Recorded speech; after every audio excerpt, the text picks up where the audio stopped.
வணக்கம்.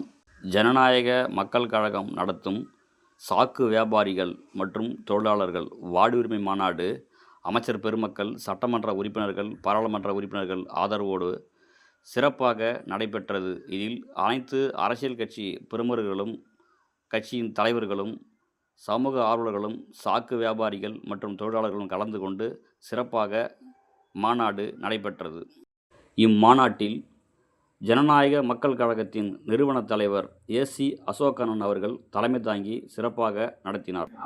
ஜனநாயக மக்கள் கழகம் சார்பாக இன்றைய தினம் தமிழகம் முழுவதும் உள்ள சாக்கு வியாபாரிகள், தொழிலாளர்களை ஒருங்கிணைத்து வாழ்வுரிமை மாநில மாநாடு நடைபெற்றது.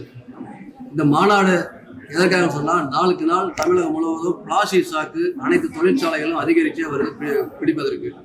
அது முழுமையாக உற்பத்தி செய்யும் தொழிற்சாலையை, பிளாஸ்டிக் சாக்கு உற்பத்தி செய்யும் தொழிற்சாலையை தடை செய்ய வேண்டும். சணல் சாக்குப்பை உற்பத்தி செய்யும் தொழிற்சாலையை தமிழகத்தில் நாமக்கல் மாவட்டத்தில் நிறுவ வேண்டும். சுற்றுச்சூழலை பெரும்பாலும் பாதிக்க வேண்டும். இந்த தொழிலை நம்பி லட்சக்கணக்கான தொழிலாளர்களும் ஆயிரக்கணக்கான சாக்கு வியாபாரிகள் வாழ்ந்து வருகிறார்கள். எல்லா குடும்பங்களையும் வாழ வைக்க தமிழக முதல்வர் அவர்கள் நடவடிக்கை எடுப்பார் என்று நம்புகிறோம். கோரிக்கை முதல்வர்கள் நேரில் சந்தித்து கொடுக்க உள்ளோம். ஜனநாயக மக்கள் கழகம் சார்பாக மாநாடு இன்றைக்கு நடைபெற்றது. சிறப்பாக நடைபெற்றது.